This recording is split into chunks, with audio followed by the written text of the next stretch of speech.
When I ran my specialty food store, we used to do so many gift baskets of food. Christmas, Mother's Day, birthdays, everything. But I always thought that each gift basket needed one star, like right in the middle, that was special. And very often it was a big cake. So I'm gonna make my date nut bread as the big star in the middle of the gift basket for Barbara. And the first thing I'm doing is chopping up 2 cups of dates. Be sure you get dates that have no pits in them. Otherwise they'll drive you crazy trying to get them out. Okay, so that's 2 cups of dates, just in a bowl. I'm gonna add 1/3 cup of orange liqueur. And it's just gonna soak for about 30 minutes. And all that orange flavor is gonna get into the dates. It's gonna be so good in the bread. Just toss it around a little bit, let it all soak in. And in the meantime, I'm gonna get the rest of the ingredients together. First, 1/2 stick of butter, 4 tablespoons. It's really important that it's at room temperature. Otherwise, it won't mix really well with the sugar. And room temperature means you really have to leave it out all night. An hour is just not gonna do it. 3/4 cup of brown sugar. It's lightly packed. And if you only have dark brown sugar, it's not a problem. Just mix that together. In the meantime, you need 1 egg, also room temperature. Okay, once that's creamed together, just add the egg. This is really the basis for almost any cake. And a teaspoon of good vanilla. That's the butter and sugar. Now we need orange zest, and lots of it. When I'm thinking about a classic recipe and how to turn off the volume, think about the ingredients that you'd normally find in it and figure out how can I give them more flavor. There's very often some kind of orange in a date nut bread, and I thought, well, what if I used grated zest and orange liqueur and freshly squeezed orange juice? So I need a tablespoon of freshly grated orange zest. Okay, just put it in the batter, turn it on, mix it in, and now for the dry ingredients. I always put them into a sieve in a bowl. Just make sure they're really well mixed. So 2 cups of flour, just lighten it. I use all-purpose flour. Next, baking powder. I need 2 teaspoons.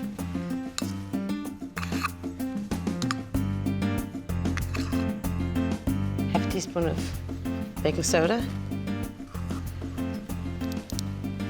1 teaspoon of ground cinnamon.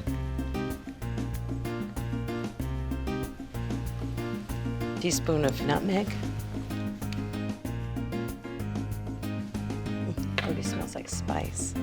And a 1/4 teaspoon of just a smidge of cloves. Don't put too much in, it's really strong. And 1 teaspoon of salt. I use kosher salt. And just sieve all that together. And I just clean hands, just mix it all together, make sure it's really well mixed. Okay, next, freshly squeezed orange juice. Okay, 3/4 cup of freshly squeezed orange juice. And since I zested this orange, I'm gonna use it.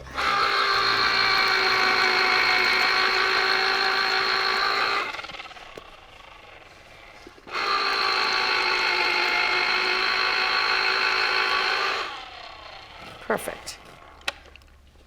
Okay, so now what I'm gonna do is add these alternately, the flour and the juice, to the butter and sugar batter, just on very low speed. And I do this, it keeps the batter really light.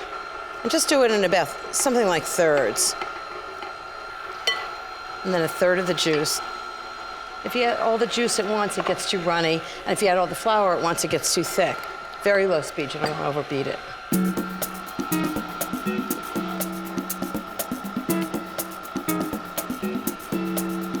Okay, that's the batter. Now I'm gonna add lots of dates and nuts. So first I'm gonna start with 3/4 cup of pecans. Just give them a rough chop. Make sure that the pecans are really fresh, because sometimes they get a little stale. You don't want stale pecans.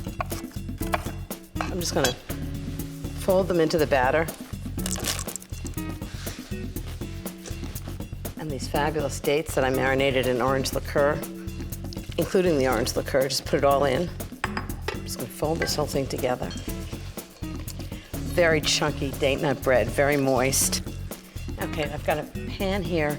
It's 8.5 inches long, 4.5 inches wide and about 2.5 inches deep. It's sort of a professional grade pan. And I think it's really worth doing. You can use a loaf pan, but it doesn't have that sort of crisp side thing. But if all you have is a loaf pan, use a loaf pan, it'll still be delicious. I greased and floured the pan, and I put a little bit of parchment on the bottom, just to make sure it comes out. Smooth the top. I'm gonna bake this 350 degrees for 50 to 60 minutes, and that's gonna be truly delicious date nut bread. The bread should be risen, and the top should be golden brown.